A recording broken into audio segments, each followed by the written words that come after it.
Hello, dear friends, and welcome back. Today, we're stepping into a story that feels like the sea itself, deep, mysterious, and full of light and shadow. It's an emotional journey through love, memory, silence, and rediscovery. And together, we'll explore like a book brought to life, one scene at a time.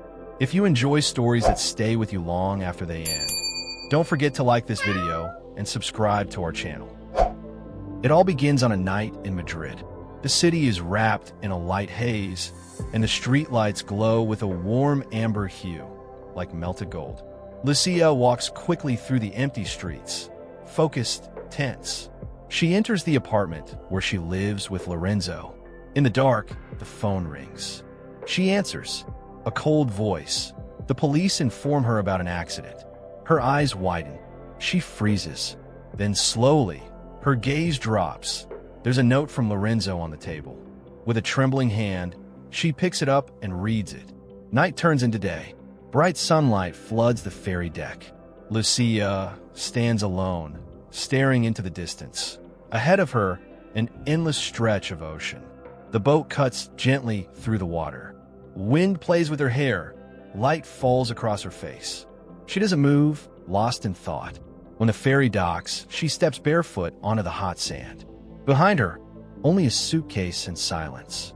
Lucia rides a motorcycle down a dusty road lined with whitewashed walls and scattered trees. She stops in front of a small, secluded house and kills the engine. Inside, she's met by Elena, a calm woman with a warm smile. Lucia speaks softly, barely above a whisper. Elena senses her distance, but doesn't ask questions. She offers her a room upstairs, with a view of the sea. Lucia climbs the wooden stairs. The room is bright and empty. She walks to the window. Beyond the glass, shimmering water and a wide horizon. Flashback. Night. The sea sparkles under the moonlight. A man and a woman are swimming, free, laughing, alive. Their movements are playful, their words soft, as if they're continuing a game. It's Lorenzo and an unnamed woman. He tells her he'll never forget this night. They exchange casual facts: Madrid, Valencia, birthdays. She admits she's pregnant, but the child isn't his. He says nothing. The water separates them. She disappears into the darkness. It later becomes clear the woman was Elena. After that night, she learned she was pregnant and tried to find Lorenzo. She called him, left messages, searched through the city, but he never answered. Silence, every time. She never got the chance to tell him what mattered most. All that remained was the shadow of that night, and the child he never knew. Back in Madrid, Lorenzo sits at a cafe with his publisher. His face is tired, his gestures distracted. They talk about books, deadlines, and how hard it is to write again. He admits that inspiration is gone. The publisher tries to encourage him, but Lorenzo just nods and looks away. As he leaves, he lights a cigarette. The street is noisy, but inside he's silent. In the same cafe, Lorenzo now sits alone when a young woman approaches. It's Lucia. She's nervous, but speaks clearly.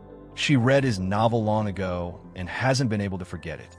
Then she confesses she's been watching him, knew where he lived, where he went. Lorenzo is surprised. Before he can say anything, she adds, she's in love. She wants to be near him, to live with him. He looks at her, and instead of pushing her away, he smiles. Lucia moves in with Lorenzo. Their new life begins in a small, cozy apartment bathed in warm light. In the evenings, they open wine, laugh, share stories. Everything between them flows naturally, with trust and affection. Lucia glows with happiness. Her eyes shine, her voice is light. For the first time, it feels like things are falling into place. Days pass peacefully. Lucia cooks simple, flavorful meals. They share wine and talk. She tells him about her childhood. Her parents and brother died when she was 6, and her grandmother raised her. She used to say the family had opened a bookstall in heaven, right in front of an angel school. Lorenzo listens silently. His expression is soft, attentive. He doesn't interrupt. One sunny afternoon, Lucia picks up a camera. First come the photos. Lorenzo poses, making faces. Then he takes the camera and photographs her, spinning, laughing, glowing in the light. Music plays. He starts dancing, deliberately silly. Lucia claps and laughs. Then she dances light, graceful, full of energy.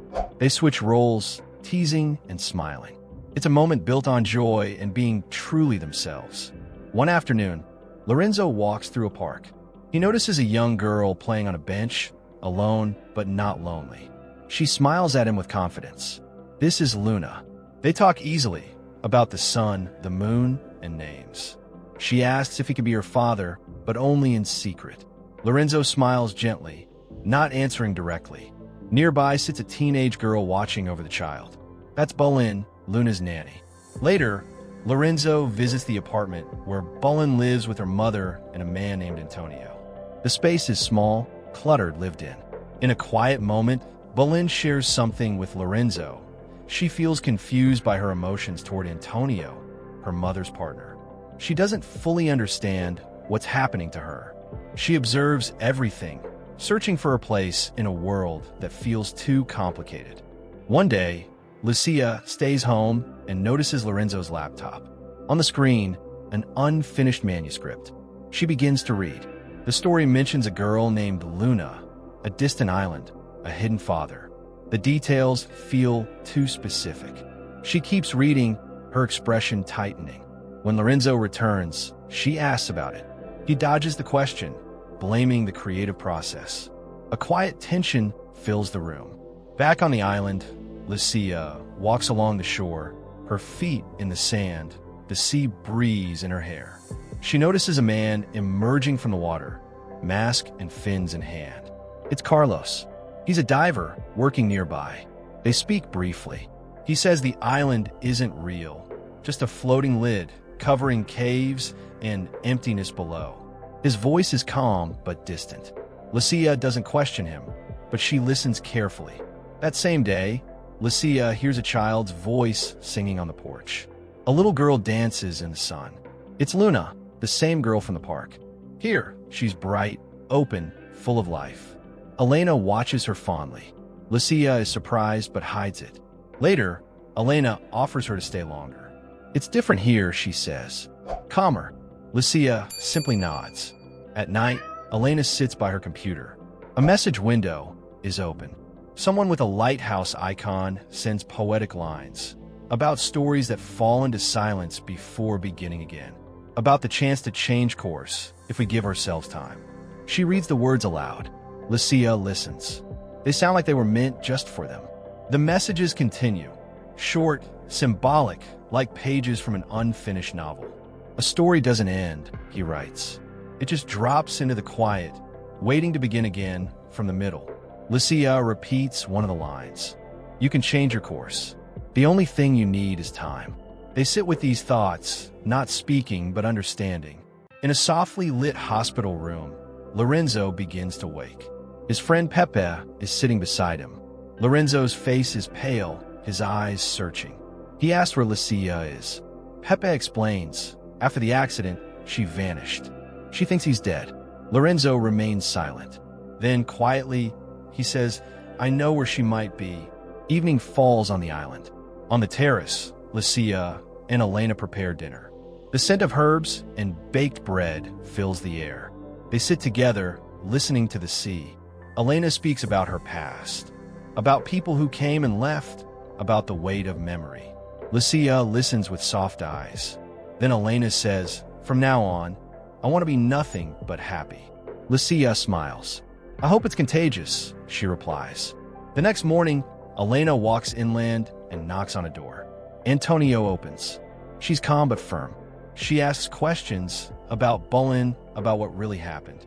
Antonio stumbles through half answers.